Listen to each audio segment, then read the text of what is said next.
जी अस्सलाम वालेकुम स्टूडेंट्स, उम्मीद करता हूँ आप सब खैरियत से होंगे।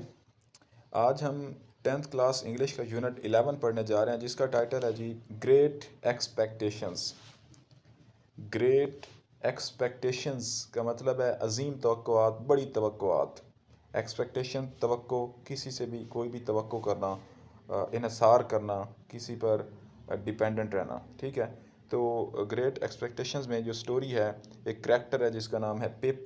उसके बारे में हम जानने जा रहे हैं कि वो कैसे तवक्कुआत करता है बड़ी बड़ी, और फिर उन तवक्कुआत का नतीजा क्या निकलता है, और फिर वो ख़ुद को कैसे स्टैंड करता है, और उस स्टोरी से हम क्या सीख सकते हैं। ये सारी चीज़ें इस कहानी में जुड़ी हुई हैं, और इससे एक स्टूडेंट को कैसे मोटिवेशन मिल सकती है, वो अपने पाँव पे कैसे खड़े हो सकता है, कैसे मेहनत कर सकता है, ये सारी चीज़ें भी हम इसमें सीखेंगे। ठीक है जी।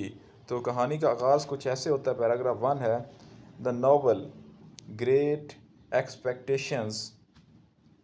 नावल अजीम तवक्कुआत, अफसाना अजीम तवक्कुआत was written by Charles Dickens. Charles Dickens की तरफ से ये नावल लिखा गया था, ये अफसाना लिखा गया था। ये कौन था? चार्ल्स डिकन कौन था? अ फेमस इंग्लिश ऑथर, एक मशहूर अंग्रेज़ी मुसन्निफ़ था। The story took place in England. ये कहानी इंग्लैंड के अंदर रूनुमा हुई इन द 19th सेंचुरी, 19वीं सदी में। The main character is called Pip. इस कहानी के अंदर जो मरकज़ी करेक्टर है वो पिप है। We read about his life. हम उसकी ज़िंदगी के बारे में पढ़ेंगे। फ्रॉम चाइल्डहुड टू मैनहुड, बचपन से जवानी तक। ऊपर बॉक्स में क्वेश्चन है, have you read any novel bye Charles deacon. तो आप इसको येस या नो कह के जवाब दे सकते हैं। अगर आपने पढ़ा हुआ तो डेफिनेटली येस, अगर नहीं पढ़ा हुआ तो नो कह के भी आप कह सकते हैं, वो क्वेश्चन आपका गलत नहीं होगा।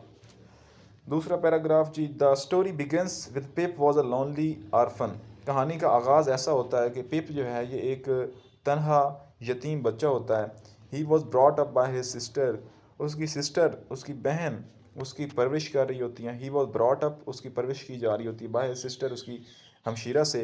She was very strict and hard with him.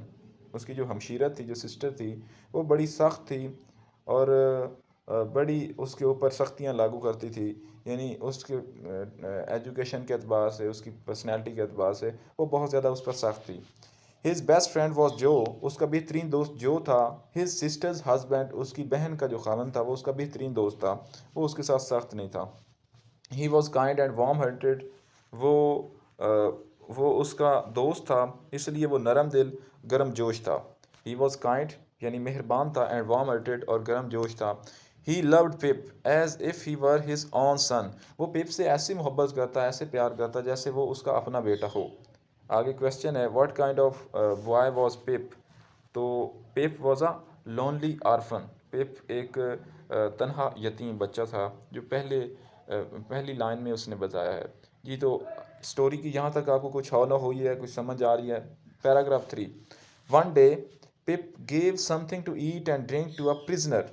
एक दिन पिप ने एक कैदी को, प्रिजन कहते हैं कैद खाने को, और उससे उसमें जो लोग रखे जाते हैं उन्हें प्रिजनर कहते हैं, यानी कैदी। पिप गेव समथिंग टू ईट। पिप ने कुछ खाने के लिए एंड ड्रिंक पीने के लिए एक कैदी को दिया, who had escaped from prison, जो कैद खाना से फरार हुआ था, भागा था, एस्केप्ड फरार हुआ था। The man was recaptured by soldiers. वो जो आदमी था, वो जो एक कैदी था, उसको सिपाहियों की तरफ से उसे दोबारा से गिरफ्तार कर लिया गया। The man was recaptured. Recaptured का मतलब है दोबारा से गिरफ्तार कर लिया गया बाय सोल्जर, सिपाहियों की मदद से, एंड टेकन अवे, और वो उसे लेकर चले गए। But he never forgot पिप्स kindness. लेकिन जो पिप की काइंडनेस थी उसको वो कभी भी भुला ना पाया। वो कैदी, वो प्रिजनर जिसको पिप ने खाना दिया था, खुराक दी थी, पानी दिया था। पैराग्राफ 4 है जी, लेटर पिप वॉज टोल्ड। बाद में कहीं पिप को ये बताया गया, he would be given a lot of money, उसे बहुत ज़्यादा रकम दी जाएगी। बाद में उसे पता चला कि उसे बहुत ज़्यादा रकम दी जाएगी। दिस वॉज सो, ये इसलिए, that he could receive good education in London, ताकि वो लंदन के अंदर एक बेहतरीन तालीम हासिल कर सके, इसलिए उसे बहुत ज़्यादा रकम दी जाएगी। And become a better person, और एक बेहतरीन इंसान बन जाएगा। ठीक है, तो यानी उसको बाद में ये ख़बर मिली कि उसे बहुत ज़्यादा रकम दी जाएगी और वो एजुकेशन हासिल करेगा और एक अच्छा इंसान बन जाएगा। पैराग्राफ 5 है, इन लंदन, लंदन में पिप स्टडीड हार्ड, यानी उसे रकम भी मिल गई, पिप वहाँ पे लंदन चला गया तो वहाँ पे वो पढ़ता रहा। कहानी आहिस्ता आहिस्ता आगे रिवील हो रही है। पिप स्टडीड हार्ड, पिप काफ़ी ज़्यादा यानी सख्त मेहनत से पढ़ता रहा। ही रिसीव्ड मनी रेगुलरली, और उसे रेगुलरली मंथली या जो भी उसका 6 मंथ का अलाउंस होता था वो उसे मिलता रहता था। ही रिसीव्ड मनी रेगुलरली, वो बाकायदगी से रकम वसूल करता रहा। But he did not know, लेकिन उसे इस बात का इल्म नहीं था, where are who it came from, कि कौन इसे और किस तरफ से इसकी ये जो रकम है ये आ रही है। उसे इस चीज़ का इल्म नहीं था, लेकिन उसकी रकम आ रही थी और उससे वो काफ़ी ज़्यादा पढ़ रहा था, मेहनत कर रहा था। बट ही डिडंट नो, लेकिन वो जानता नहीं था, वेयर कहाँ से, आर हु और कौन है जो इसको ये रकम भेज रहा है, इट केम फ्रॉम ये कहाँ से आ रही है। ही लिव्ड इन अ फ्लैट, वो एक फ्लैट में रहता था। फ्लैट जो इस तरह के होते हैं जहाँ पे लड़के रहते हैं किराए की शक्ल में, फ्लैट में रहता रहा। विद अ यंग मैन, एक नौजवान आदमी के साथ, हु हैड लिटिल मनी, जिसके पास रकम कम थी, but who work for an. इससे पहले कि हम अगले पेज पर जाएं, ये ऊपर एक क्वेश्चन है, व्हाट चेंज्ड पिप्स लाइफ, पिप की ज़िंदगी को किसने बदला। पिप चूँकि यतीम बच्चा था, गरीब था, अपनी सिस्टर के पास रहता था, तो पिप की बेसिकली ज़िंदगी चेंज होती है। अ काइंड डीड, एक अच्छे काम करने की वजह से, लोगों के काम आने की वजह से उसकी ज़िंदगी तब्दील हो जाती है। यानी वो एक प्रिजनर को खुराक देता है, पानी देता है, और उसी प्रिजनर की तरफ से उसे रकम मिलती है जिससे वो एक एजुकेशन हासिल कर रहा है। तो एक काइंड डीड, एक अच्छे काम की वजह से उसकी ज़िंदगी चेंज हो जाती है। कैसे होती है आगे चल के देखते हैं। But who work for an insurance agent, यानी पेप एक फ्लैट में रहता है, वहाँ पे उसके साथ एक लड़का भी रहता है जो कि एक इंश्योरेंस एजेंट होते हैं, जो बीमा की पॉलिसी की जो कंपनीज होती हैं, बीमा पॉलिसी, ये कुछ लोगों जो लोग होते हैं अपने बच्चों की बीमा पॉलिसी करवाते हैं, और उसकी कुछ एक साथ होती हैं मंथली या सालाना, वो पे करते रहते हैं। और जब भी उस बच्चे को कुछ होता है तो वो जितनी भी हैंडसम अमाउंट बैंक में जमा होती है वो डबल करके उसे दे दी जाती है।